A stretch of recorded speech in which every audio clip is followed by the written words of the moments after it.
This is Breaking Down Security, and I am Brian Brake.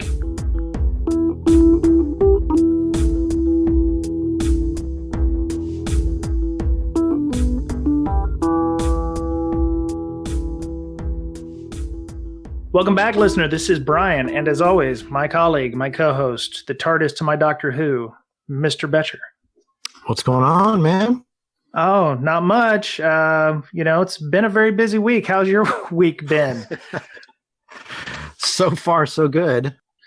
Mr. Betcher, maybe you want to introduce our guest this week. He's someone fairly well known in the industry here. Yeah, I think so. I mean, for those of you who know a little bit about endpoint defense, you'll recognize the name Ben Johnson from Carbon Black. Welcome, Ben. Hey, guys. Thanks for having me. Excited to be here. Right on. So most people have a superhero origin story. Ben, why don't you give us an idea of how you got to where you are in information security and how you got to head up a company like Carbon Black? Yeah, sure. So again, thanks for having me.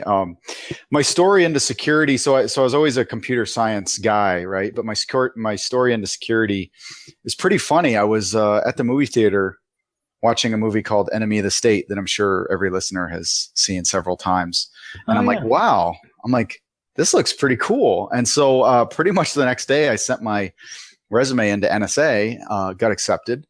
And started working there, worked there for a few years, and then flipped over to the defense contractor world, where I just continued the same kind of thing, but I got to explore various agencies in the military and things like that, and all in the intrusion operations division, which was a really cool place to work. And then from there, flipped over to the commercial side, and you can't really do some of that stuff once you're in the commercial world, and so me and a few other people were doing some incident response, and we really came up with the idea for Carbon Black, which was really, endpoint recording, endpoint detection and response before such a phrase was really in style. And, we can certainly talk more about that. But basically over the last 5 years have gone from nobody, two or three of us to over 500 people now.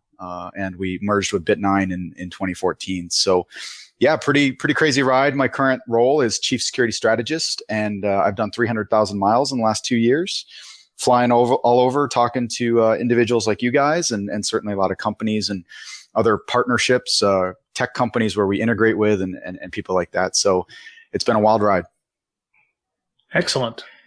Now, how was your first product different than, say, Tripwire? Because I know Tripwire was around 5 years ago. Did you kind of model after that, or what'd you do differently?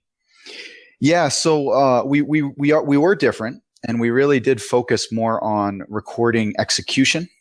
That was the main thing: recording process execution and maintaining, relationships between like parent and child process, things like network connections, et cetera. So there was some overlap with something like Tripwire, but it was much more granular in terms of let's record every single event that occurs and centralize it. And so really at the beginning, the sort of newer endpoint technology, we're all thinking, net flow, but like, what's this endpoint thing? And wait a minute, you're recording everything. And so definitely early on, it was to look, but changed. And business got started, I mean, not from a security technical perspective, but did you have any like investments, or was it all like your own money going into this thing, and it was like do or die? Did you reach a point where you're like, okay, if we don't get a customer soon, I'm just going to have to mortgage my house or something? Yeah. So, I mean, you got any stories like that? Sort of. Yeah. So we were actually working for a company called Kairos, who still exists and is a little bit smaller and a split between defense and commercial work in the Northern Virginia area. And actually, they've spun out a few companies, but really Kairos was formed by a bunch of former Mantech guys, including Dan Hall, Mike Viscuso, Jason Garman, Edgar Sevilla, Mike Tanji, if anybody knows those names. But just a bunch of old school sort of defense contractor guys who said, you know what, let's do something different. And we essentially were working for Kairos doing incident response, and these companies, were calling us because they were getting hit with Operation Aurora. The FBI was saying, hey, you're compromised, you're breached, you're connecting to a C2 site. They would call us. We would, of course, go in, and they'd have nothing in terms of logs. And so, that's where we really come up with the idea. So Kairos really seeded us, really as an incubator. Yeah. And then Blackstone actually came in and invested in us and said, hey, not only do we want to invest in you, we want the product for our company, right? So, but there were certainly plenty of times where we were pretty strapped, and we both came out of the me and Mike Viscuso, the CEO, I was the CTO. We both came out of the more engineering side, technology side, and so we didn't realize that in enterprise sales, 180 days is actually a fast sale. And so when you're trying to plan cash flow and stuff like that, it was pretty hairy sometimes. But overall, we were getting some sales, and then we got investment, and so we were able to hire people and ultimately merge with Bit9 in 2014. That's cool. What about okay? Let's talk about this EDR thing, because it's a thing. It's just an EDR thing. It's a thing now. I mean, it's getting more noteworthy, I guess. Mr. Chavakin coined the term, I guess, and he says it's like the future of endpoint security. So, can you talk a little bit about that and what it's become today, and maybe what the future holds for it?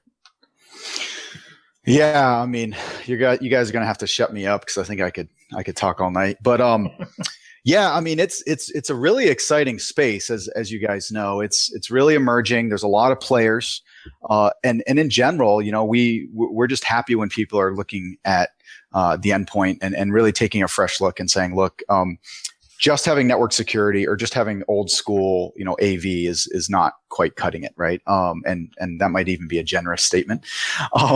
So if you start saying, look, we have to assume compromise, which we're all probably sick of the term or the phrase, but it's true. We have to assume that these phishing attacks or whatever, malvertising or pick your poison is still going to work.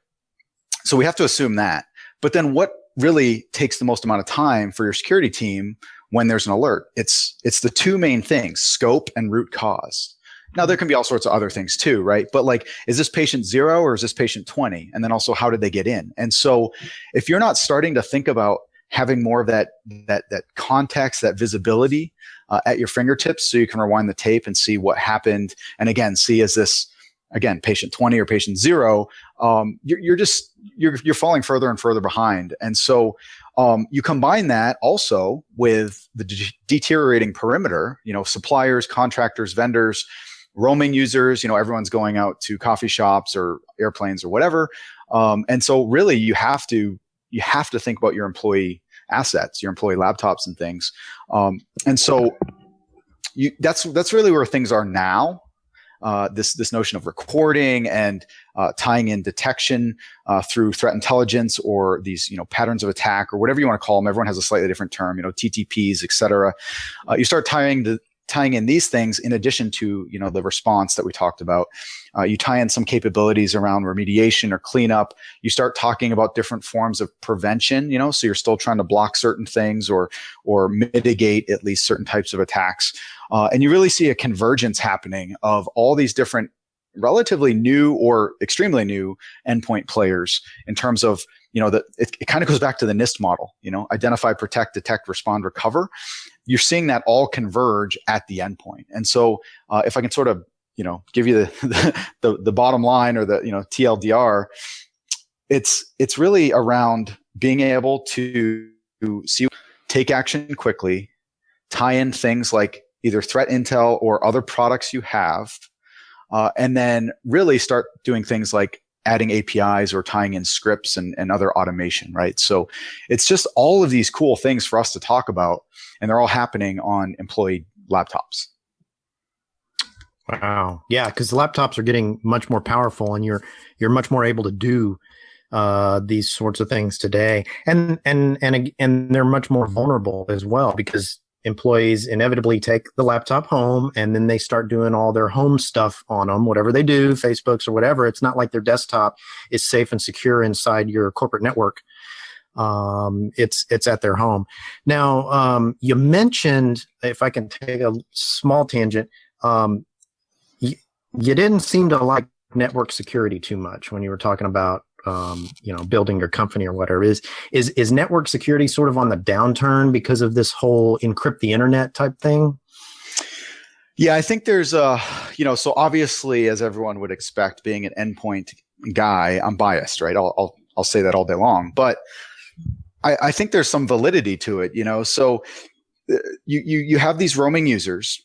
You have more and more like encryption, or droppers and payloads are using legitimate sites like Dropbox, Google Drive, Twitter, seeing exfil to Box, all these other legitimate sites, which just makes it harder from a network visibility perspective to figure out what's abnormal. And then again, you see this perimeter just being less effective because people are more roaming or traveling. And more servers and things like that are being shipped to the cloud. So what we're seeing is, especially with brand new Silicon Valley startups and things like that, you're seeing essentially they have just two types of assets. They have MacBook Pros for all the employees, and then they have Amazon Web Services for all their back end stuff, all their services, right? And then they might even have some SaaS like Salesforce.com or whatever. Where's the perimeter? You can certainly establish a perimeter at their location and throw some firewalls up and detonation, whatever, pick your poison. But it's just not necessarily, at least in a newer architecture, newer infrastructure, where the money is being spent first. And largely that's because of those things I talked about. So does endpoint EDR allow for a change in the way IT groups manage the environment? Because it seems like EDR is going to be constantly monitoring the systems. Does this help allow IT groups to move away from having to maintain things like IDSs to a lesser extent? Because it seems to me like endpoint programs that utilize the EDR model are kind of like decentralizing the IDS model. Would that be accurate to say? Yeah, 100%. There's always exceptions, so maybe I shouldn't say 100%, but Sure. It is changing it. And I do want to add that we completely believe in the layered approach, right? There's a lot of great network security out there, and the more you can blend together, integrate, these terms orchestration or these, SIMs trying to pull all these different intelligence feeds or event feeds together are certainly effective. But yeah, it's essentially saying, look, instead of sitting at the end of the street and trying to figure out whose house is getting broken into, you sit in each house and make sure it's not getting broken into, right? And so it's just pushing the fight down more to where the bad guy or the attacker actually lives, right? They're landing on the laptop through phishing, through malvertising, through USB keys or whatever, and it could be servers and stuff still, but they're landing on a host. So you got to start fighting them on the host, right? And again, it's I like your analogy. It is kind of pushing the IDS down to the endpoints, but it's a little bit different, right? It's more with the increase in the back end scalability of things like big data, NoSQL, and all this other stuff that's really happened over the last 5 or 10 years, that has allowed us as a security industry to build tools that collect so much more data. How is EDR, aside from the remediation aspect that could be automatic, I guess, how's that different from a SIEM? Because you talk about knowing exactly what happened on the endpoint and being able to replay. A SIEM kind of does that. I'm not sure where one begins and the other ends, so to speak. Can you talk to that? Yeah, I think that's a completely valid concern or question. The difference is typically, right, a SIEM is really geared towards, and I'm not like the world expert on SIEM or anything, but a SIEM from my understanding, my usage, et cetera, is really meant to collect all these different types of logs and things like that. Whereas an EDR solution, pretty much, and there's always slight nuances, right? And the market is still hot and sort of pretty new. So there's a lot of debate over what exactly like next gen endpoint is or EDR, et cetera. But a lot of times you're generating the data and storing it and leveraging it. So you really control end to end, and you have a sensor, you have an agent, something on the actual host itself that's, typically in the kernel, but at least something on the host running and collecting data. And so you're not only collecting the data, you're also storing it. Whereas a SIEM is typically just consuming whatever logs you throw at it. And in fact, our solution, and I think a lot of the other EDR solutions as well, can typically also forward their data to the SIEM. So it's sort of complementary and not really either or, but typically you're both producing the data and consuming it, and so you can have a much better relationship between the data and then how it's stored, how it's displayed, how it's used for detection or response, that kind of thing. So you're collating with the SIEMs both locally, and I assume, like, I think every threat intelligence company has a service where they're monitoring for things that are coming up. How do you deal with things like privacy? Inadvertent PCI, somebody accidentally, saving credit card information to systems. How does a company that deals with threat intelligence like yours handle privacy issues, health records and credit card information? Yeah, sure. So on our EDR solution, and we can talk more generally too. It's really collecting more around metadata. This process ran, this process modified these files, spawned these other child processes, and made these network connections. But it's not collecting the actual files that got changed, like the Word doc or the actual, doc that had the PII in it or whatever. And it's also not capturing all the packet, the full packet captures and the net flow. It's really capturing things like socket information and stuff like that. Now, a lot of products in the space can do things like go grab the actual full file, but that's really driven by the human analyst, who typically would have some sort of permission. And usually there's like an audit log and things like that. So it's usually not a big deal. There are things like usernames and stuff like that are captured. But that's also usually configurable by our product, but certainly a lot of the other products as well. Yeah. So unless somebody actually just named a text file with their credit card number, that's the only way you'd actually get one. If somebody, malware touched this text file and it just happens to be your 16-digit credit card number .text. Yeah. Randomly.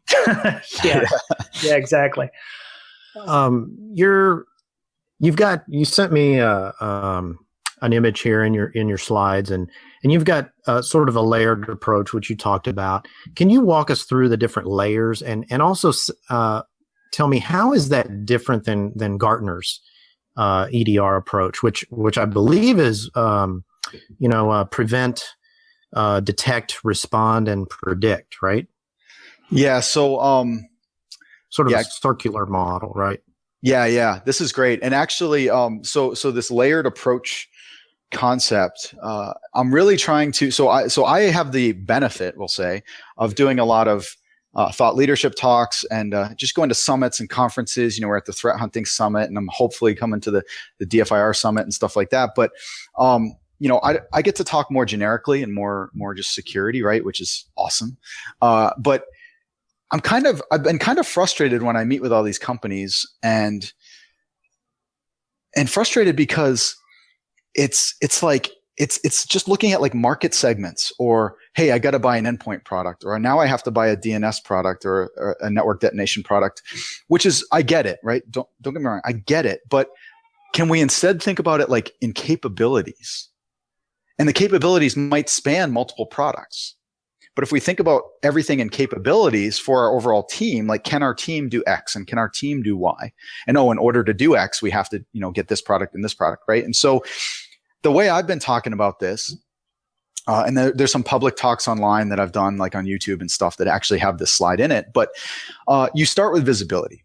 So you can't stop what you can't see, total marketing phrase, but it's true, right? You can't stop what you can't see. You gotta have some visibility. And I think that's really why EDR is really rising to the surface. And you've seen it with, net flow and full packet captures and all these other things. And SIEM in general was really geared towards some form of visibility, right?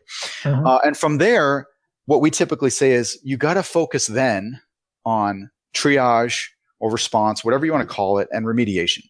So you have to focus on kind of the latter half of the process, right? So I like to say it's like an arc, I mean, there's like the infection and then the cleanup. It's obviously a lot more than that. There's usually a cycle and all this other stuff.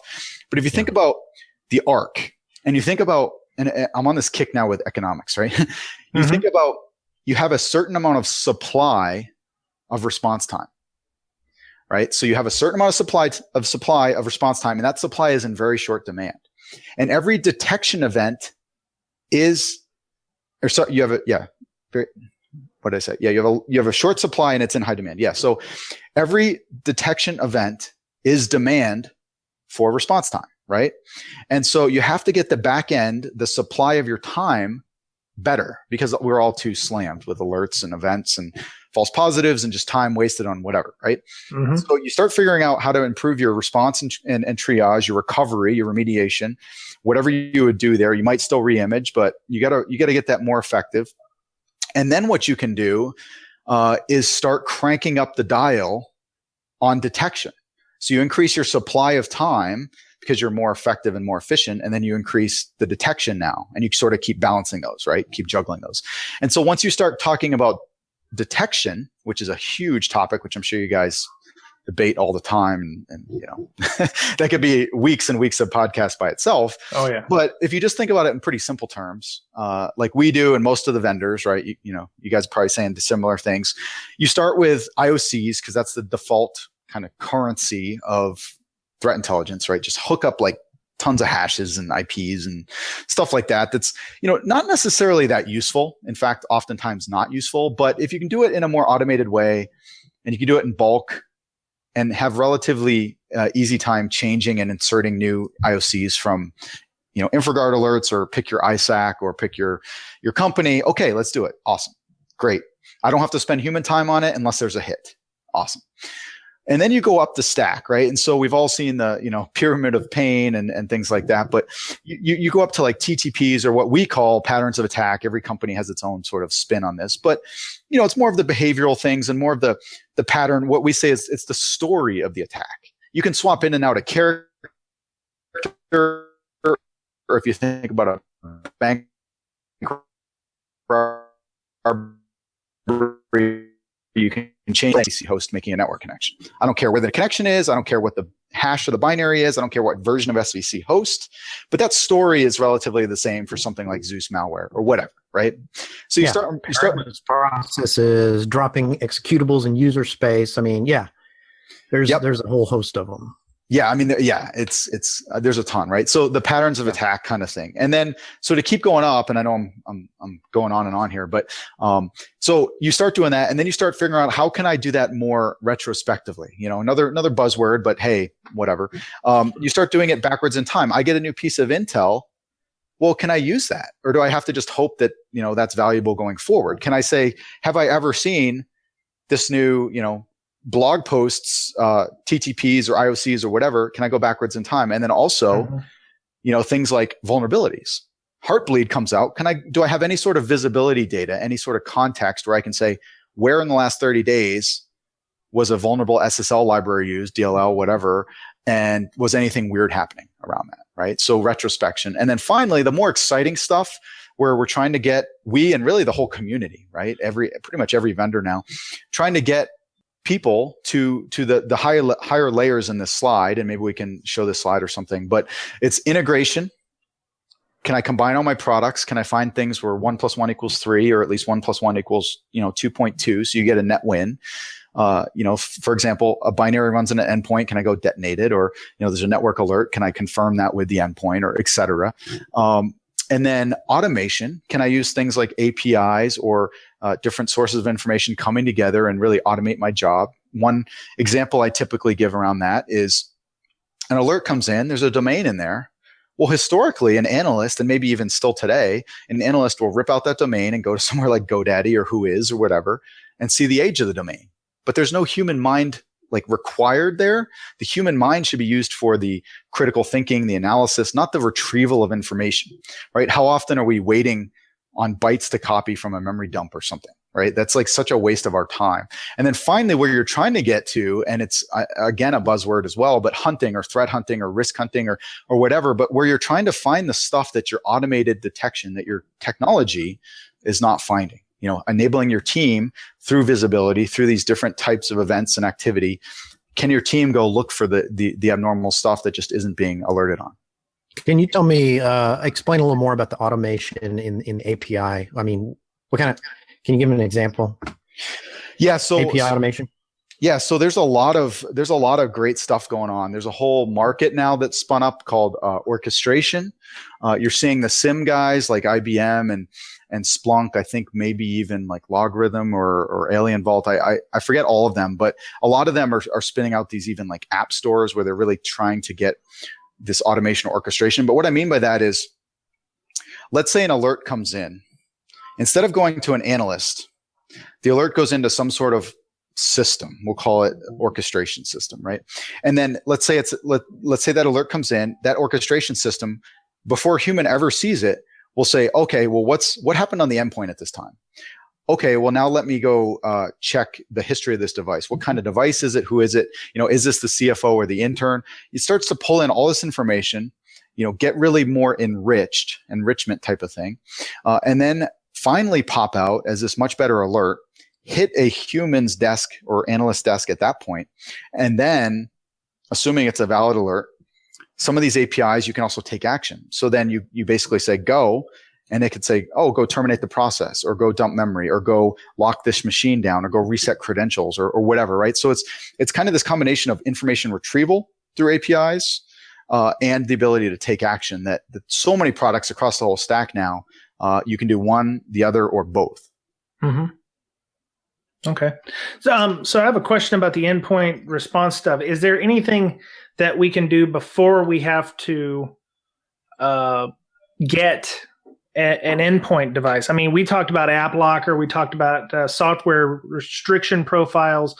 Are these additional tools that you think would be helpful to protect the endpoint, to increase the attacker debt, if you will? I mean, you were talking about the economics of with the creation and making sure that you have all the information necessary, but can you add additional time on the front end by making it even more difficult to be infected in the first place? Oh yeah, absolutely. So I mean, endpoint is such a fun space to watch because there's so many different technologies and approaches. You can certainly focus on things like application control, whitelisting, exploit mitigation, and there's really free and commercial tools, and sometimes even open source tools for all of these. But yeah, absolutely, hardening your system is a key thing, and people like Gartner, which I know came up earlier, would recommend, like, look, if you can harden your system, if you can lock it down, only allow trusted software, or at least not let certain software run. I mean, that's going to really reduce your surface area. Yeah.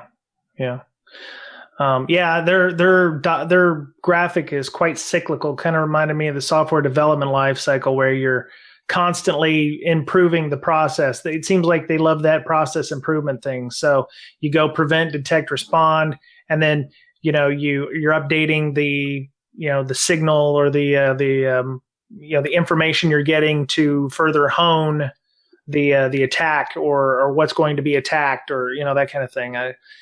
It's very software development lifecycle-ish in process wise. Yeah, absolutely. And I think that's the one thing that we all saw, and really this gave rise to a lot of the EDR market, was everyone started saying, hey, if something raises its hand, if something alerts, go reimage. Mm-hmm. We saw that, 2000, I don't know, pick your time, 2009-ish to 2012, 2013. And then people started getting tired of that, saying, you know what? I'm not learning anything. I don't know if it actually ran. Just because my network detonation, exploded something and it said it's bad, I don't know if it actually, ran. The user actually opened it, whatever. Maybe we're patched against it. And so, and it's not a free thing. Like, just, reimaging can be very disruptive. And so, that sort of tail end of the cycle of the incident management life cycle of learning and adapting, that's huge. And I think your Gartner stuff that you're just talking about really speaks to that, is you got to learn from each incident. And that's really where things like visibility, EDR itself, SIMs, all these things are working together. And you're starting to see teams really just focus on pulling as much information as they can into something like a Splunk, a Hadoop, an Elk, maybe something like a QRadar or an ArcSight, and just really looking at all this information and trying to figure out what's the story of these attacks. Mm-hmm. Yeah, I've gotten some malware that it was tailored for 32-bit. It's like, what? Why is this even in, what is it, 2016? Why are we seeing this now in corporate? But yeah, those things, and I've had several of them that don't detonate. Of course, when you take away command and control, a lot of them just die there when they can't communicate. So then, all this re-imaging is wasteful. Well, the other thing is, why would they want to create an only 64-bit version? I mean, a 32-bit will run on both of those architectures. There's probably still some older folk, older tech out there that's not being patched, probably would work better, and they're still using 32-bit platforms in many cases. So they're trying for the lowest common denominator. Spray and pray, I guess. Exactly. So Ben, you travel around the world talking to security people. I mean, anything really interesting and intuitive you've learned over the past few months or years even that a lot of us don't know about? Well, I mean, what did you learn that you just went, damn, that's pretty awesome? Well, it's hard to just pick out a few things. I will say that in all my travels, everyone for the most part has the same problems. The problems are, and I'll talk maybe about a couple interesting things, but for the most part, it's still like not enough people, whether that's not enough qualified people or not enough security leaders or actual security analysts or what, no one has enough people. Even if you can hire enough analysts, then maybe you don't have enough of the, directors of security. If you can find the directors of security, maybe you can't fill your analyst slots, things like that, no matter where you're at. And the deploy and decay, which is one of my new favorite terms, is rampant everywhere. People just buy all this tech either on the security side or just the IT side. And instead of it getting better every month, it actually gets worse. It's almost like the dentist, right? Like they're not keeping track of hygiene. They're not taking care of things. And so it actually decays over time. And I mean, really you start looking at all these security purchases people made and it's like, man, this isn't really giving you any value because you haven't given it proper care and feeding. And as environments change, mergers and acquisitions and all sorts of other stuff, right? So there's some fundamental problems that occur everywhere. I will say that boards and C-level folks are, for the most part, awake now.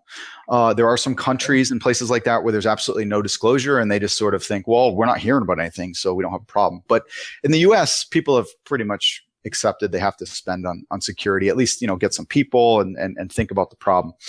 One of the most eye-opening things for me, which is maybe not the sexiest story, but I went around and I realized like the size and maybe even like the logo or the sort of brand recognition of your company is not necessarily correlated to the maturity of your security team, right? So I expected these massive companies that are like global brands. You go in there and thinking, oh man, these guys are going to blow us away. They're going to have like 200 awesome people. And you go in there and it's like two guys and they're okay.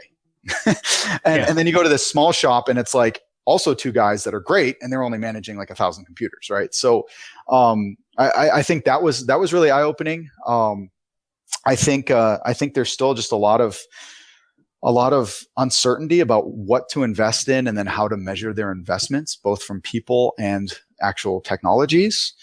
Certainly there's a lot of interesting things, the whole living off the land concept or trend, which is really a lifetime trend of the bad guys get in and they don't necessarily need malware. They don't need tools, right? I mean, I've seen APT groups out of, we'll say the big guy over there in Asia, get in with just Metasploit. And then they add a couple user accounts and then they're in just RDP and there's never a new binary dropped. And it's not these like cyber super weapons. And because the other stuff just works. And so there's just a lot of stuff like that. And I could go on, but largely I have seen the trend of, look, everyone's trying to do more.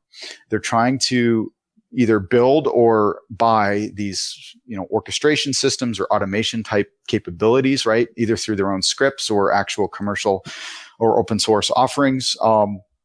And then, it's just this blending of IT and security now where they have to work together more. Do executives understand that in large part that you can buy a very expensive tool and CapEx, it just grows on trees apparently, but then the OpEx is like, hell no. I mean, you can't have that. What do you want to just burn money?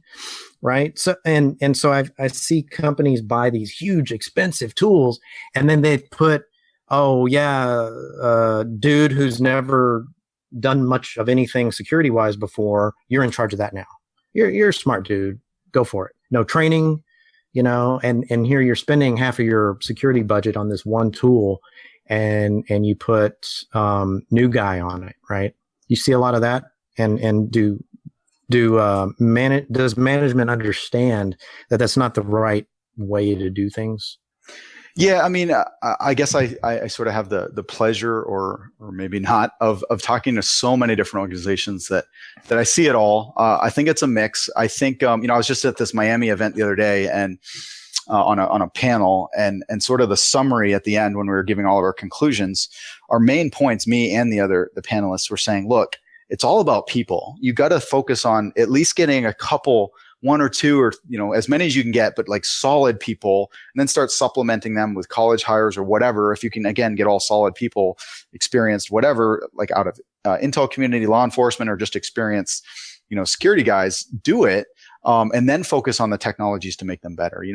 It's kind of like the special forces guys. Like, yeah, you arm them with cool communications headsets and cool machine guns and all this other stuff, but it's still the person that's doing these, raids and capturing these bad guys and stuff, right? And so you are seeing more people understand that, but like you just mentioned, there's still the times, and more often than you'd want, where they think, yeah, I can just buy a few tools and we're good, right? Like I've still heard people say, okay, well, we bought this, so we're secure now, right? And it's like, no, there's no total security, right? As you guys know probably better than anyone. There's no security, like total secure type posture. So, I mean, I see it all. And, certainly the guys in the trenches, the boots on the ground, they get it. They just want some good comrades and some good tools to help them. But, we're seeing a positive trend, but it's not there yet. So on the Moxie versus mechanism debate, you're on the Moxie side, eh? Yeah. So do you ever we go in and when we are putting our kids in school, we say we always worry about how many teachers are in the school and what the pupil to teacher ratio is. You mentioned earlier about you go into these large companies and you see you're expecting to see 200 guys in there and it's just two dudes with like several thousand machines. Or you go into a small business, you see the same two dudes with only 1,000 systems. Is there a good way to, I don't know, maybe a consultant or somebody can maybe speak to this, but do you ever want to tell the head of the company, hey, you've got 8,000 systems and two guys. You should be like one person per 1,500 machines, or, is there a good ratio to put in an organization, if all things being equal, that they should go to? Because it seems to me like we have that problem where it's like there's a Brazilian systems and two guys, and they get overwhelmed. You're not going to be able to manage a system properly with just two people. Is there a good formula to be able to go, okay, hey boss, you need to have at least 5 people with 8,000 systems? I haven't really thought about it in those terms, like such a straight up like number of endpoints per analyst or something. I do think it's really tough because there's so much that's dependent on who those people are, right? I've literally seen companies with 90,000 endpoints and 2 security guys, and they're awesome. And it goes really well. Some of the biggest tech companies I know have like just a handful, 5 to 10 really true security guys day to day. Sure. And they're managing some of the biggest logos in the Bay Area. And yet then I've seen that hundreds of people that are just not necessarily doing a great job. I think the one thing that's really struck me as well along those lines is the amount of, like, I think it's a combination of curiosity and sort of hunger that those guys have, which should not really be a surprise.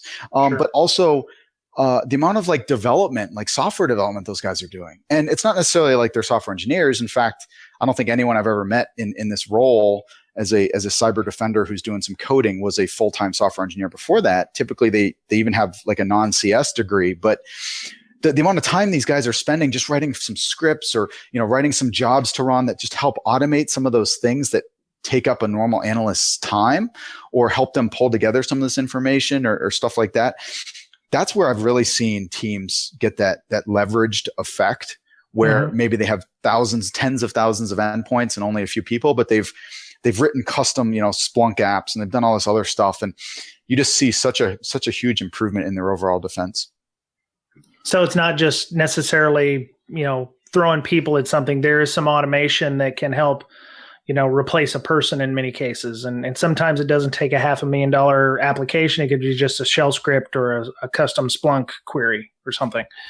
Absolutely. Yeah. And I would say that if you have to choose between an awesome analyst and please don't get mad at me, like audience, for saying this, but really try to get that solid security leader, because I've seen these teams where you have a great leader and they'll just like attract the good, level 1, level 2, whatever you want to call these other guys, right? They could be senior architects all the way down to fresh entry level SOC analysts. But I've seen the good leader really attract them. And then also if they leave or something like that, a lot of times the team goes with them. Whereas other times I've seen a really strong person, either they entered strong or they just, grew themselves and accelerated their career.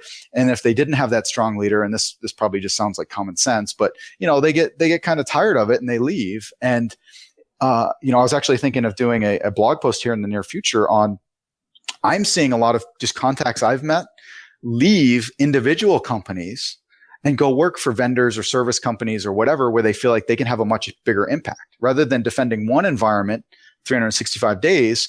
Every week or every 6 months or 3 months or whatever, they can move around, maybe jump IR to IR and really help clean up, or just do some MSSP work where they're managing hundreds of environments. So you're seeing these people that are really sharp. They want to have a big impact on like our country or, our culture. So it's a very interesting time for security. Very cool.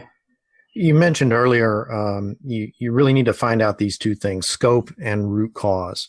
What if patient zero was like a VPN device? I mean, you can't really put these endpoint detection applications on like a Cisco VPN or something, right? So walk me through how this scenario plays out.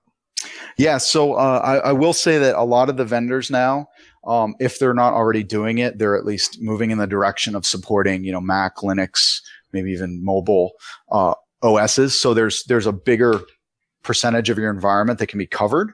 Sure. But having said that, yeah, you're right. There's always a good chance. It could be a phone, could be whatever, right? That was like the entry vector.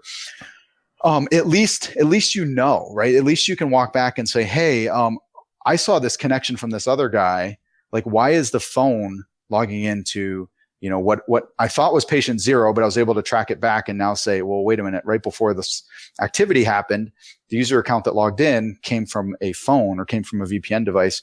You can at least walk it back and know that you didn't actually get to root cause. And then once you get to something like that, you have to, unfortunately, if you don't have something like an EDR solution, you're going to have to go to the memory forensics or the digital forensics of the hard drive, or maybe piecing together other logs, packet captures, et cetera. So, more of the traditional forensics and IR, but at least right? It's all about the knowing, like, hey, it wasn't actually a phishing attack here. It was the VPN got popped and then I got hit. And so you're just so much better off actually knowing what the attack vector was. Yep. Very cool. So before we go there, couple of weeks ago, going on about 3 weeks ago, there was the report that VirusTotal was unhappy with how people were using their database. It's a Google product, of course, but they were very unhappy with how people were appearing to just keep pulling from the well and not giving back. And they've changed the way that they're sharing information. How do you think that's going to affect companies in the long run who leverage that? I know that a lot of the I would consider traditional antivirus companies use it. But I mean, how is that going to affect, threat intelligence as a whole? Because I didn't realize that VirusTotal had this kind of market share, but it appears like they're the only, group in the industry doing this kind of, function. So how does that affect the threat intelligence community as a whole? Yeah, pretty big news. I was actually surprised that a couple little blog posts resulted in all sorts of follow-on activity and questions and stuff. I think I don't think it's as big of a blow as some of the blog posts made it out to be. I think what it will do is make sure more and more companies are producing, not just consuming. And I think this is actually bigger than VirusTotal, right?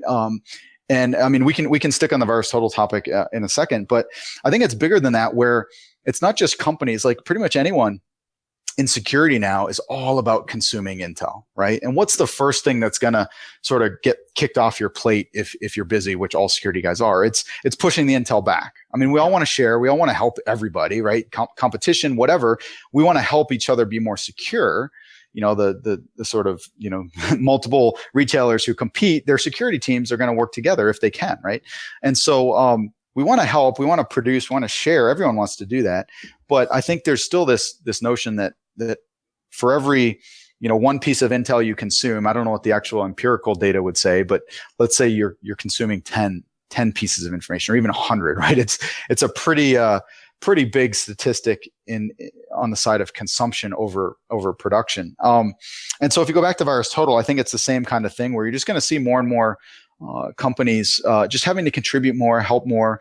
There are competitors to VirusTotal where a lot of times companies would say, look, I love the idea of VirusTotal. You get all this reputation information at your fingertips, but I don't want the binaries that I submit to go out to the world.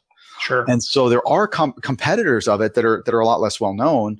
And certainly now that Google owns VirusTotal, they can do all sorts of theoretically awesome stuff, right? And with resources and scale and all that. But yeah, I mean, I think you'll see a little bit of a hit, but overall, I think everyone will bounce back. They'll work out agreements where everyone's comfortable with sharing back intel and adding different engines and that kind of thing. So I think it was more of a just a cool topic to talk about and a momentary sort of concern, but I think everyone will play nice. Cool. Talk about threat intelligence as a whole. I mean, what are your opinions on threat intel? There was a study on different intelligence feeds. Like they only have a 5 or 10% overlap between them. I mean, can you speak to that? Yeah, I mean, intel is such a hot topic. It's a good thing, but most people with their threat intel, I don't believe, and this is just in my opinion, but I don't believe they're getting a ton of value because they're not. It's that blending of what other people think is important to look for or important to know about. There's really kind of the strategic and sort of campaign intel, and then there's more of the tactical and technical intel. But you got to really blend that with what's actually going on in your environment and what's the actual threat profile and risk and who would be targeting you. And and you're starting to see MSSPs and guys like that really tune themselves more to verticals and things like that. But overall, it's again this IOCs are the currency. And it's how many hashes can I look at? How many IPs can I look for? And it, oftentimes is a short shelf life, or it's very low probability that you'll get a hit. And so I hope we push more into the TTPs and the patterns, but then also the success stories, the best practices, the playbooks, which are more hey, for every binary that comes into my environment, I do X, Y, and Z to it using these types of solutions, not even straight up products, but just categories of products. I see that as much more powerful. And so when you just talk about sharing these, what we call threat feeds or whatever, I think there's value, but overall it has to be just the beginning. And yet a lot of people, I feel like it's kind of the end goal of like, just hook up all these threat feeds and I'm good. And I'm like, oh, no. So it's a hot topic, and maybe I can come back someday and see how we're doing. But I guess my point is we need to share more. We really need to work together. It's all about, collaboration and, fighting together and all the rah, let's get excited stuff. And I truly believe that, even if I don't, if I'm not yelling right now, yeah. But we got to work together, but we got to keep, improving what we're sharing and have more context and more like recipes, right? Like take this piece of information, but sort of perform these transforms based on your environment. Like if your environment's more Mac, maybe you tweak it this way. And if it's more Linux this way and Windows this, whatever. And then it's sort of this recipe or this playbook. And then at the end, you actually have, an actionable detection rule or, a bunch of IOCs then or something. But it's less about sharing these raw pieces of information and more about sharing these recipes or these best practices. Yeah, it sounds like when people look at a CVSS score for vulnerability and they're like, oh my God, it's a level 10. But if they looked at the level 10 and realized, well, one, we're not running this version of Ubuntu, or we have such and such compensated control, so this level 10 is not really a level 10.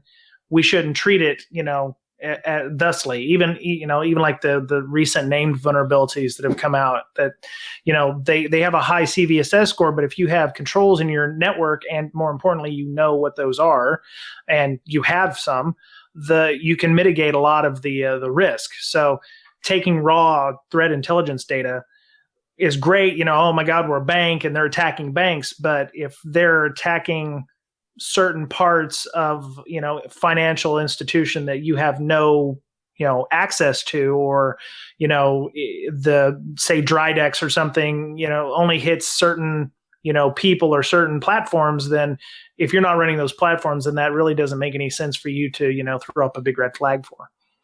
Yeah, I love that description, and actually that's sort of a nice tie-in to, as we sort of wrap up, to the EDR stuff where, I was talking to one guy and he's like, yeah, man, binary comes in over email. It's the worst piece of Windows malware you've ever seen, but it's destined for a Mac. So it's really not anything I need to spend any time on. Maybe if I'm curious, or maybe after all my other alerts are done, but I don't have to jump out of my seat and go fight that fire. So it's all about context, right? It's all about context. Mm-hmm. Very cool. Mr. Betcher, do you have any further questions for Mr. Johnson? No, I was going to ask him about parting thoughts on EDR, but I think he covered that. But if you want to say anything else, go for it. I think it goes back to that context. What you were saying, you need the people that know what they're doing, that actually have a clue to say, this isn't a big deal. This is destined for a Mac, right? Mm-hmm. Yeah. Yeah, and you need to have people who are talented enough to be able to say that to management as well, especially when you get your image tragic out there. They're saying, hey, how are we affected by X named vulnerability? Well, we're not, because we have X, Y, and Z. The sooner you can put management's mind at ease, they're not going to be, tasking you with doing all kinds of crazy stuff. So that's important. So Mr. Johnson, how would people, if they wanted to continue this conversation, how would they get a hold of you, social media wise or email wise or anything? Yeah. So I love all of these different mediums. At Chicago Ben is my Twitter. Okay. Typically doing my own sort of Ben vlog, video blogs and things like that every week. But at Chicago Ben or on LinkedIn, Benjamin Johnson 80 if you kind of search for that, or bjohnson@carbonblack.com. Right on. You mentioned you may or may not be at DFIR. Is there any place else you're going to be speaking or being at in the near future? Yeah, I tend to get sent to a lot. I will certainly be at Black Hat. I'm actually speaking at RSA Asia, so I'll be in Singapore in July. I'll be in the Bay Area a couple times in June, as well as Dallas. hopefully DFIR.